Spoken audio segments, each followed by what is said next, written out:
Saya punya program untuk menebus ijazah, pemutihan ijazah. Yang tahun 2025 kemarin hampir 6.650 ijazah. Jakarta ini punya 31 rumah sakit, punya 44 puskesmas kecamatan, punya 267 puskesmas pembantu di tingkat kelurahan, dan puskesmas-puskesmas inilah dan rumah sakit inilah yang kemudian membuat seluruh warga Jakarta sekarang ini sebenarnya hampir semuanya gratis.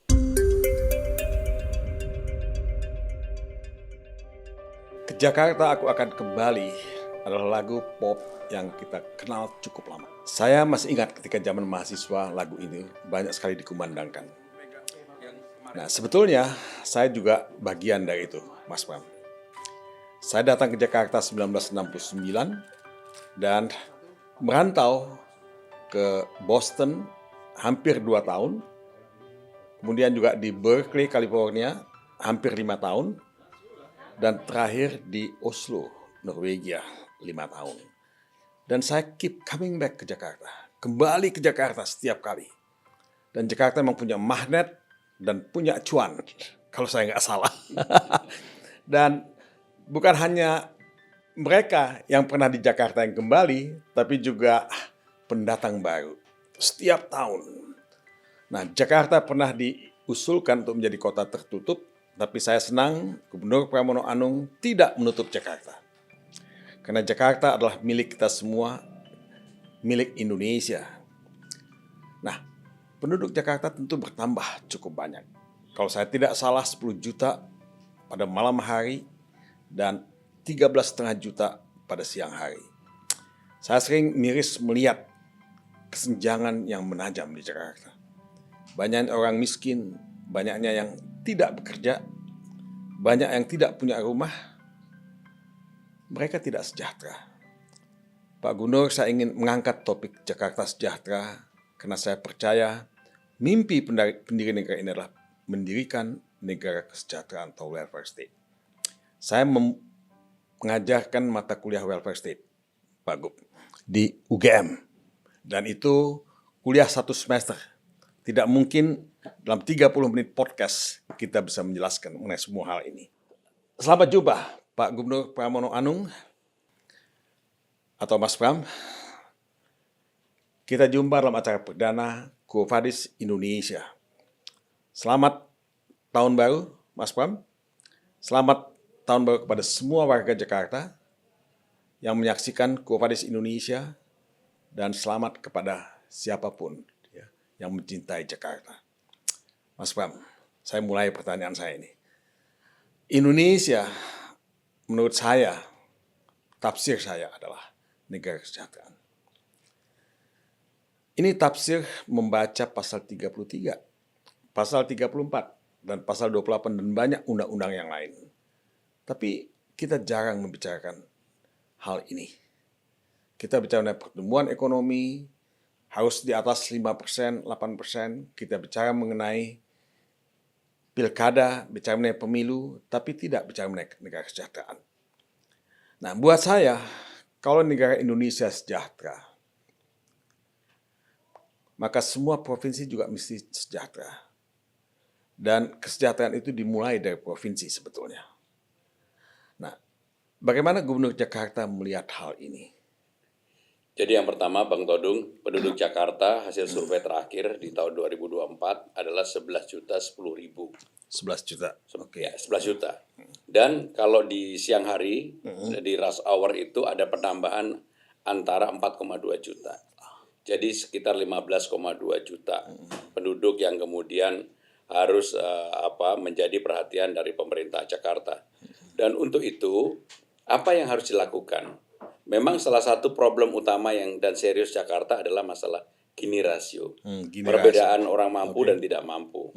Maka ketika kemarin dana bagi hasil Jakarta dipotong 15 triliun, ada hal yang mendasar, ini berkaitan dengan welfare state yang tidak boleh diganggu gugat adalah, menurut saya ada 3. Yang pertama adalah bagi warga miskin harus ada perlindungan untuk itu. Apa yang saya lakukan?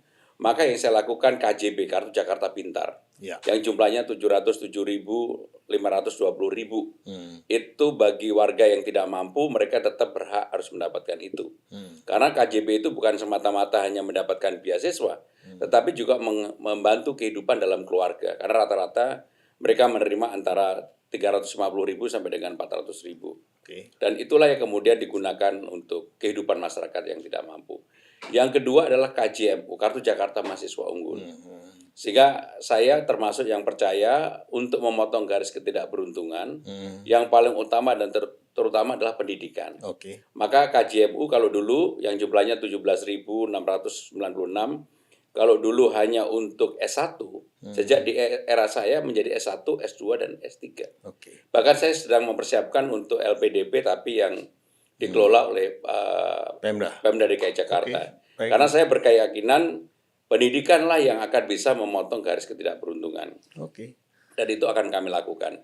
Yang ketiga, saya punya program untuk menebus ijazah. Pemutihan ijazah. Yang tahun 2025 kemarin hampir 6.650 ijazah. Sehingga dengan demikian itulah yang paling mendasar yang kami lakukan.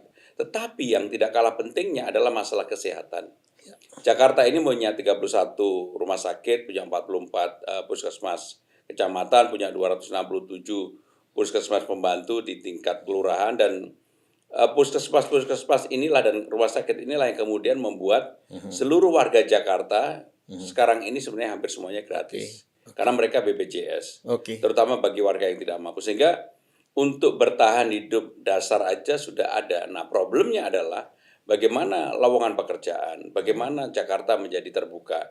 Saya termasuk yang sama sekali tidak mengizinkan Jakarta untuk ditutup. Jakarta harus menjadi terbuka seperti yang Bang Todung nyanyikan tadi. Semua orang punya hope, harapan untuk beradu nasib di Jakarta. Seperti saya datang ke Jakarta kan juga untuk beradu nasib, dan kemudian karena punya latar pendidikan dapat privilege untuk itu, sehingga itulah yang membuat keyakinan saya bahwa Jakarta harus dibuat lebih terbuka, aman, nyaman, dan yang paling penting adalah persoalan-persoalan utama di Jakarta, hal menyangkut toleransi, diskriminasi, kemudian orang tidak mendapatkan akses pendidikan yang baik, itu yang ingin kami kerjakan.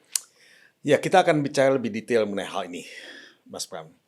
Dan saya yakin Mas Pram mendambakan Jakarta yang sejahtera. Itu dari penjelasan Mas Pram sudah kita bisa tangkap itu. Tapi memang tidak mudah. Pasti Mas Pram menangis melihat orang miskin yang menjadi pengemis di persimpangan jalan. Anak-anak yang putus sekolah, perempuan yang tidak bekerja, dan sedihnya menjual badannya karena kesenjangan yang terlalu tajam untuk bisa hidup lebih layak. Nah, bagaimana Mas Pram menciptakan kesejahteraan Jakarta? Dan kalau kita bicara mengenai prioritas, bagian sudah dijelaskan. Di mana prioritasnya dan dari mana biayanya? Jadi saya memulai dari hal-hal kecil yang sederhana, Bang Todung. Memang dalam membangun Jakarta saya sudah mencanangkan saya tidak melakukan penggusuran yang tanpa jalan keluar atau solusi untuk itu. Kebetulan tadi pagi saya memindahkan kurang lebih 103 KK dari TPU, Taman Pemakaman Umum Kebun Nanas, dipindahkan ke rumah susun Bantar Gebang, Pulau Gebang. Apa yang terjadi dengan dipindahkan 107 KK tadi kurang lebih 3.500 meter square, yang mereka selama ini tinggal di tempat pemakaman hampir 25 tahun. Karena Jakarta sekarang problem untuk pemakaman juga serius, maka ketika kita pindahkan ke rumah susun, yang lansia saya gratiskan seumur hidup. Yang anak muda yang baru, maka mereka kita gratiskan 6 bulan. Dan mereka sangat merasa mendapatkan kehormatan yang diberikan oleh pemerintah Jakarta kepada mereka. Dan rumah susunnya juga cukup bagus. Sehingga dengan demikian mengorakan atau memanusiakan orang itu menjadi hal penting. Termasuk yang 2 minggu yang lalu di Menteng dalam pulau, kami juga pindahkan ke Jagakarsa. Maka dengan cara-cara seperti itulah kita lebih memanusiakan. Nah, kembali pada pertanyaan dasar tadi Bang Todung, bagaimana dengan orang-orang yang sudah ada di pinggir jalan, yang menjadi pemulung dan sebagainya. kami membuka ruang selebar-lebarnya. Maka kenapa bagi anak-anak pemulung pun kami akan meminta untuk mereka bersekolah dan pemerintah yang memberikan jaminan terhadap beasiswa yang diberikan. Karena dengan demikian saya meyakini itulah menjadi pintu untuk masuk. Bahkan Bang Todung, sebenarnya ketidakadilan di Jakarta itu berlangsung lama banget ya. Iya betul. Contoh yang sederhana, anak-anak dari keluarga tidak mampu yang menerima KJP, Ya, oke. yang tinggal di samping Ancol, tinggal di samping Ragunan, tinggal di dekat Monas, mereka nggak pernah lihat Ancol, Ragunan maupun Monas. Makanya dalam program KJP yang saya keluarkan, setiap bulan sekali, setahun mereka akan 2 kali, mereka berhak untuk melihat itu dan gratis. Oke. Sehingga kenapa itu saya lakukan? Karena saya pada waktu kelas 4 SD pertama kali datang ke Jakarta, mimpi saya itu bisa kembali melihat Monas lagi. Oke. Dan mimpi itulah yang saya ingin bangun kepada anak-anak yang ada di Jakarta. Mereka tahu tentang Taman Mini, mereka tahu Ragunan, mereka tahu tentang Ancol, dan mereka tentunya punya harapan yang lebih baik. Karena saya meyakini dengan harapan dan pendidikan itu akan mengubah mereka. Oke. Well, memang memanusiakan manusia, meningkatkan harkat martabat mereka itu adalah tujuan mulia dari negara kesejahteraan. Karena kita semua mesti berada dalam posisi yang sama, egaliter sebetulnya falsafahnya. Nah ini kuliah kesejahteraan saya tuh ya, negara kesejahteraan di UGM yang saya tidak mungkin jelaskan satu persatu di sini. Dan memang tantangannya akan sangat banyak, tapi saya ingin fokus pada 4 hal saja. 1, pendidikan.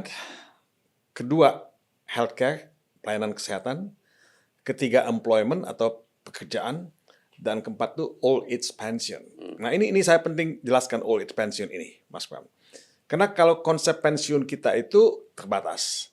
ASN dapat, militer dapat, kemudian juga polisi dapat. Tapi seniman nggak dapat pensiun. Olahragawan nggak dapat pensiun.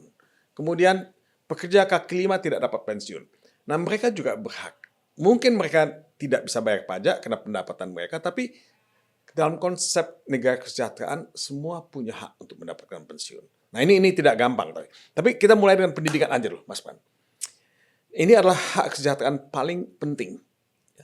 Pendidikan menjadikan orang skillful, menjadikan orang cerdas, menjadikan orang terampil, dan bisa jadi tenaga kerja yang dibutuhkan oleh perusahaan. Dan bisa mendapatkan upah yang lumayan tinggi. Nah bagaimana Mas Pram mengusahakan agar pendidikan bukan hanya merata, tapi kualitasnya bisa bagus dan berkorelasi dengan kebutuhan modernisasi, kebutuhan pembangunan, kebutuhan pasar. Ini pertanyaan yang ingin saya ajukan. Jadi yang pertama, Bang Todung, saya membangun trust terlebih dahulu. Trust kepada siapa? Kepada dunia usaha. Sebelum saya jawab nanti apa ini. Dengan adanya trust dari dunia usaha itu, maka perpajakan di Jakarta di tahun 2025 kemarin terpenuhi 100%. Oke. Dan karena terpenuhi 100%, maka kita punya ruang untuk bisa memberikan bantuan kepada pendidikan menjadi lebih baik.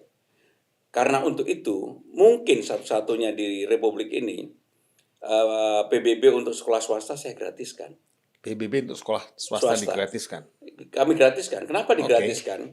Untuk menaikkan level pendidikan itu, maka bagi sekolah swasta, tentunya bukan sekolah swasta kayak BINUS, kayak JIS, enggak. Tetapi untuk sekolah swasta, beberapa sekolah swasta yang bukan untuk yang high end gitu ya, tetapi untuk yang middle ke bawah kami gratiskan. Dan inilah mendapatkan sambutan yang luar biasa. Kenapa ini bisa dilakukan? Karena trust tadi. Karena di sektor yang dulu orang nggak mau bayar pajak karena tidak percaya dengan pemerintah DKI Jakarta, sekarang trust itu mulai terbangun. Karena saya membangun Jakarta tidak semata-mata dari APBD. Bahkan sekarang ini ada taman 300 lebih, taman kecil yang dikerjasamakan dengan CSR dan sebagainya. Itulah yang mengurangi beban di APBD. Sehingga dengan demikian kami alihkan untuk subsidi gratis bagi sekolah-sekolah swasta. Dan itulah yang saya yakin dalam jangka menengah ini akan memberikan dampak terhadap pendidikan. Selain tadi yang saya sudah sampaikan, kartu mendapatkan beasiswa yang jumlahnya 707.000, 1,6 triliun Pak Nudung. Untuk KJM itu 380 miliar. Hampir 2 triliun khusus untuk pendidikan. Kemudian juga di Jakarta untuk hal yang berkaitan dengan kesehatan kami juga akan memberikan bantuan yang Notabene baru dimulai di era saya ada namanya pasukan putih. Oke. Sekarang jemput bola. Oke. Orang yang tinggal di kampung-kampung kecil pun bisa kami datangi dan kemudian kami rawat, terutama untuk lansia dan difabel. Dan itulah yang kami lakukan. Saya melihat banyak langkah positif yang sudah dilakukan, termasuk ya sekolah swasta yang dulu dijanjikan oleh Mas Pram mendapatkan pendidikan gratis. Sebagian sudah dilakukan, Gratis, ya. Tidak semua, ya.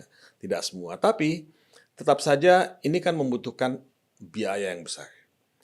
Kita punya kartu pintar, ya, dan sejenisnya. Dan tadi juga Mas Pram sudah menjelaskan beberapa hal mengenai hal ini. Saya sih ingin melihat kalau kita bicara mengenai bantuan tunai langsung, BTL, kartu pintar, ya, BOS dan sebagainya itu. Ini kan masih sangat terbatas. Kenapa terbatas?